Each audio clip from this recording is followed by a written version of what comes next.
குழந்தை பிறந்த சில மணி நேரத்தில் பெண்ணுக்கு நேர்ந்த துயரம். சென்னையை அடுத்த அம்பத்தூரில் பிரசவத்திற்காக அனுமதிக்கப்பட்டிருந்த பெண் இறந்ததை அடுத்து அவரது உறவினர்கள் தனியார் மருத்துவமனையை முற்றுகையிட்டனர்.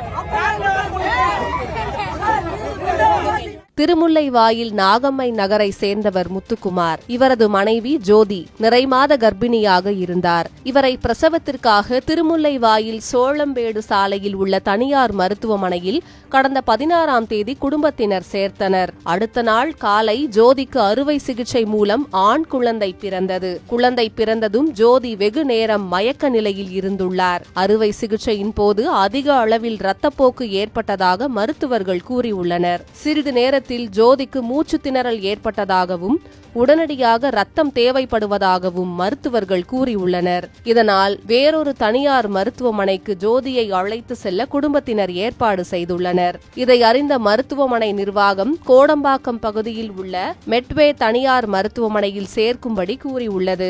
அதன்படி ஆம்புலன்ஸ் மூலம் அம்மருத்துவமனையில் தீவிர சிகிச்சை பிரிவில் ஜோதி சிகிச்சைக்காக சேர்க்கப்பட்டார். எனினும் சிகிச்சை பலனின்றி நேற்று முன்தினம் ஜோதி உயிரிழந்தார். இந்நிலையில் அறுவை சிகிச்சையால் தான் ஜோதி இறந்ததாக கூறி அவரது உறவினர்கள் அம்பத்தூரில் உள்ள தனியார் மருத்துவமனையை முற்றுகையிட்டனர். தகவல் அறிந்து சென்ற திருமுல்லைவாயில் போலீசார் ஜோதியின் உறவினர்களிடம் சமரச பேச்சு நடத்தியதை அடுத்து அனைவரும் கலைந்து சென்றனர். ஜோதியின் இறப்புக்கு காரணமான தனியார் மருத்துவமனையின் மீது உரிய நடவடிக்கை எடுக்க வேண்டும் என திருமுல்லைவாயில் காவல் நிலையத்தில் குடும்பத்தினர் புகார் கொடுத்துள்ளனர். மேலும் ஜோதியின் இறப்புக்கான காரணம் தெரியாமல் உடலை வாங்க மாட்டோம் எனவும் அவர்கள் தெரிவித்தனர். பிரேத பரிசோதனைக்கு பின்தான் ஜோதியின் இறப்புக்கான காரணம் தெரியவரும்.